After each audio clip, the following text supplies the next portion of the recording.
Good morning. Thank you for watching. Another beautiful Lord's Day. We've got a big sick list to go over, and several folks that have family that passed away this week, so we'll get started with that. We'd like to send out prayers for Garl Fugit, Wade Candy Corn, Mary Mason, Hillary Davenport, Lee Heath, Terry Parham, Benny Blair. Keep praying for Benny. He's still recovering, and so he needs our prayers. Patricia Womack, Taylor Blanton, Marilyn Medley, Lamar Sism, Becky and Lonnie Barks. They're both pretty sick. We need to also send sympathy to the family of Daphne Anderson. My friend Tony, that's his wife. Daphne passed away this week from cancer, and she had many friends,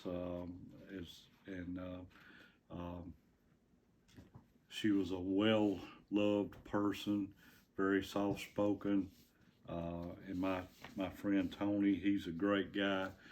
They've got a good family. They've got a son and a daughter, and 3 grandkids. Please keep them in your prayers as they deal with the loss of Sister Daphne. I also like to say that a friend of mine I used to work with, 2 of them, Deb Compton and Dick Scepter. Deb's dad passed away this past week. He was 91 years old. Deb loved her dad, and I didn't know him, but I hear that he was a great guy, a farmer, and just a wonderful person. So please keep Deb and Dick in your prayers as they deal with the loss of Deb's dad. So, but today we're going to be talking about being steadfast, and that goes with having these bad times with sickness and loved ones passing away. Being steadfast, when we have bad things to happen to us, we can't give up our Christianity and give up the good things in our life. We've got to keep on and maintain. That's what God would want us to do. Be strong. And I've got a few things I'd like to share with you here. And it says, against the waves. And Hebrews 6:19 may give us the single best biblical image for being steadfast. And it is an anchor. Every word from God is gold. And how much more so when he adds an oath, as in Psalms 110 verse 4. The Lord has sworn and will not change his mind. This says Hebrews. We have as a sure and steadfast anchor for the soul. Bet your life on this anchor. It will not move. Perhaps you visited a port city or found an old anchor on display and see how enormous they can be. A good anchor is unfazed in the everyday lapping of the tides, but also when the waves swell and the rage in a storm. The virtue of steadiness presupposes such waves, big and small, trials, conflicts, difficulties, pressures that would move the ship and even send her out to sea were it not for the steadfast anchor, holding the vessel firmly in place. Peter, Paul, and James mention the waves that threaten to carry us away. That's our sufferings in Romans 5, verse 3. Trials of various kinds. That's in James 1, verse 2. The corruption that is in the world, 2 Peter 1, verse 4.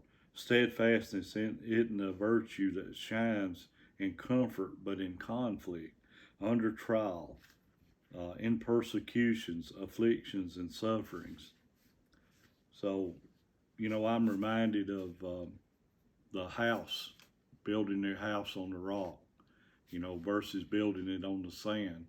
You build your house on the rock, it's going to stand against the rain and the wind. But if you build it on sand, it's going to shift, it's going to fall. When the hard times come, that's like being a Christian. We've got to build our Christian faith on the rock. That's Jesus Christ. So if you don't know Jesus, He is the only way out of this world. We've got to have our lives based on Him. We've got to do the good things that He would want us to do. When the bad things come to us, the loss of loved ones, we've got to build our hope on nothing less than Jesus Christ. He's got a tender heart and tough skin. How amazing then to ponder that Jesus is not only gentle and lowly in heart, but precious and priceless as that is, but also steadfast. He has compassion indeed. He loves His people with great love. His heart for us is not fickle, flighty, or movable. He is steadfast.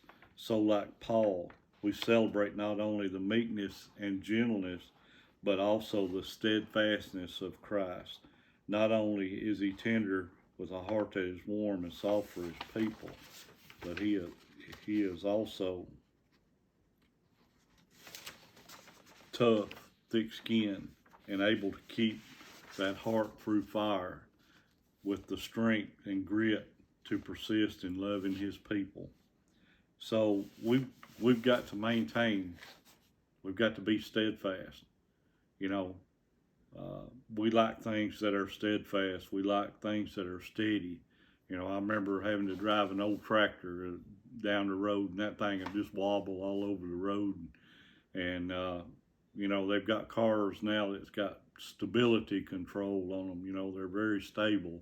They don't wander all over the road when you drive them. And everybody, we want to be steadfast. That's our best place to be in this life, is being steadfast.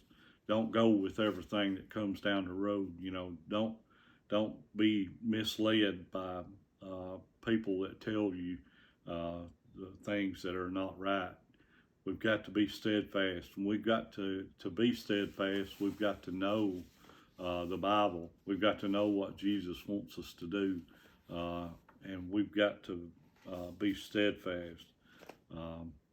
That's the only way we're going to get to heaven. So that's my little lesson for today. Thank you for watching. Please keep praying for our servicemen and women, our first responders, our doctors and nurses, and those folks that keep us safe and healthy. Please remember to pray for all the sick that was on the list there this morning. Pray for those that have lost loved ones, because they're having a hard time. So thank you very much for watching. God bless. See you next time.